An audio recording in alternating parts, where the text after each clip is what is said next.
ना कोई राजा ना कोई तानाशाह, भारत को चलाता है एक ही किताब, संविधान।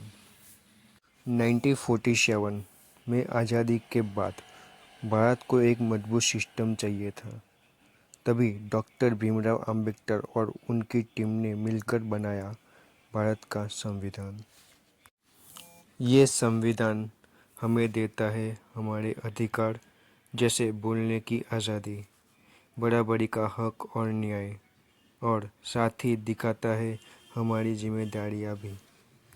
सोचिए, अगर संविधान ही ना होता तो ना बराबरी हो पाती, ना इंसाफ हो पाता, ना सही नियम ले पाते। इसलिए संविधान को एक किताब नहीं कहा जाता, हमारे देश की आत्मा है। अभी संविधान को समझने के लिए हम आगे बढ़ते हैं।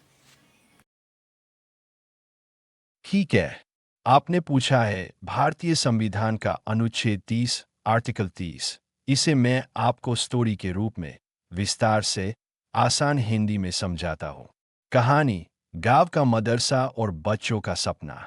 एक छोटे से गांव में दो स्कूल थे, एक सरकारी प्राथमिक विद्यालय, एक अल्पसंख्यक समुदाय मुस्लिम समाज द्वारा चलाया जाने वाला मदरसा।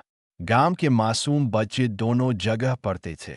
कुछ बच्चे सरकारी स्कूल में जाते तो कुछ अपने समाज द्वारा चलाए गए मदरसे में। घटना: एक दिन सरकार ने आदेश निकाला, जो भी स्कूल सरकारी नियमों से अलग पढ़ाई करेगा उसे बंद कर दिया जाएगा। यह सुनकर मदरसे के अध्यापक डर गए।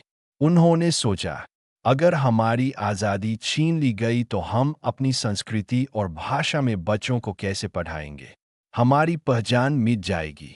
न्यायालय का दरवाज़ा: समुदाय के बुजुर्गों ने सुप्रीम कोर्ट का दरवाज़ा खटखटाया। वहाँ जज ने संविधान की किताब खोली और अनुच्छेद 30 पढ़कर सुनाया। अनुच्छेद 30 एक कहता है, सभी अल्पसंख्यकों माइनॉरिटीज़ को यह अधिकार है कि वे अपनी पसंद के शिक्षा संस्थान, शाला, कॉलेज आदि स्थापित करें और उनका संचालन करें। अनुच्छेद 30 एक कहता है, अगर सरकार किसी कारणवश ऐसे अल्पसंख्यक स्कूल की संपत्ति अधिग्रहित एक्वायर करती है तो उचित मुआवजा देना अनिवार्य है।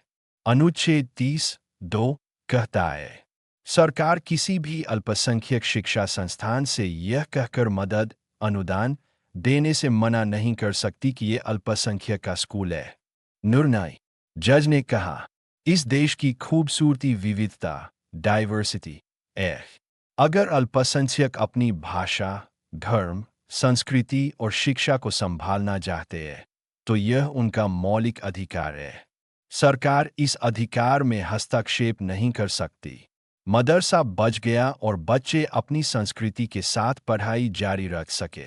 सरल शब्दों में अनुच्छेद 30 भारत के धार्मिक और भाषाई अल्पसंख्यक जैसे मुस्लिम, ईसाई, पारसी, सिख, तमिल, तेलुगु, बंगाली आदि को अधिकार है कि वे अपने शैक्षणिक संस्थान, स्कूल, कॉलेज बना और चला सकते हैं।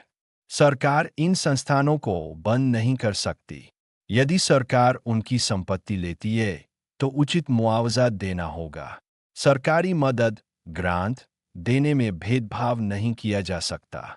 उदाहरण: ईसाइयों द्वारा चलाए गए सेंट जेवियर्स कॉलेज, पारसियों द्वारा चलाए गए जेजे स्कूल ऑफ आर्ट्स, मुस्लिम समाज के मदरसे, सिखों द्वारा चलाए गए खालसा कॉलेज, ये सभी अनुच्छेद 30 के अंतर्गत संरक्षित है।